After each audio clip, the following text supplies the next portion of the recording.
जय छठी मैया। दोस्तों, छठ माता का बहुत ही प्यारा गीत, बहुत ही सुंदर गीत लेके आई हूँ आप सबके बीच।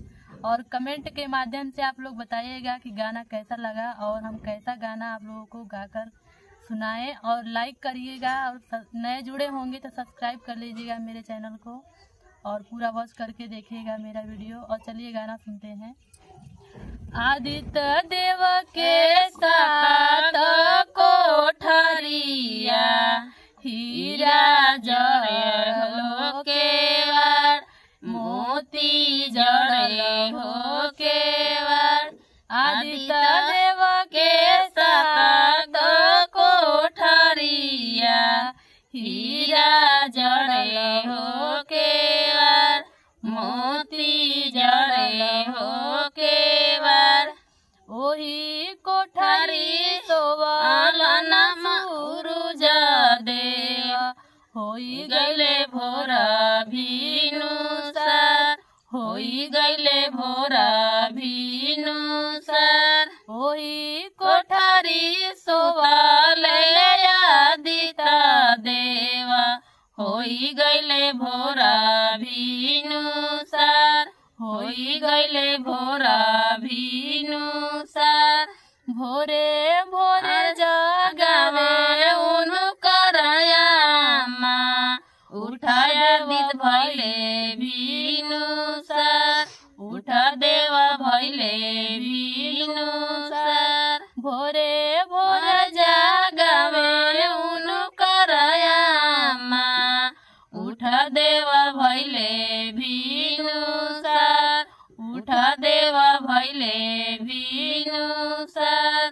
चूहू चूहू बोलेली चिरैया, उठा देवा भैले भिनुसार, उठा देवा भैले भिनुसार। चूहू चूहू बोलेली चिरैया, उठा देवा भैले भिनुसार, उठा देवा भैले भिनुसार।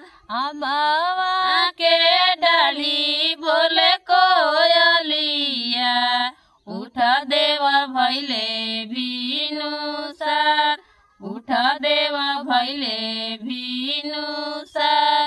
जो हत बाड़ी भूखली तिवैया, उठा देवा भैले भिनुसार, उठा देवा भैले भिनुसार।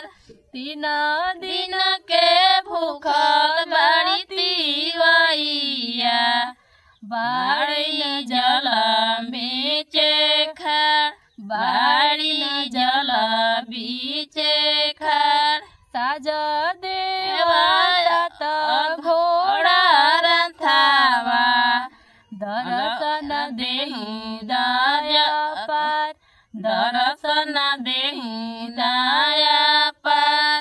साज देवा सत जोड़ा घोड़ावा, दर्शन देई दया पार, दर्शन देई दया पार।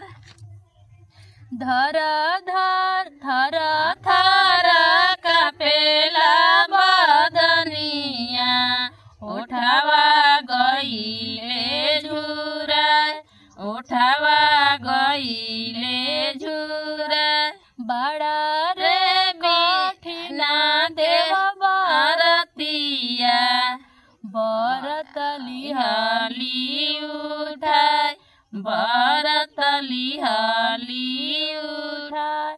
बड़ा रे बिकटा के बरतिया, बरत लिहाली उठाय, बरत लिहाली उठाय। देखाव देवाय पानी ललैया, तिवई के जियारा जुड़ा, तिवई के जियारा जुड़ा। देखा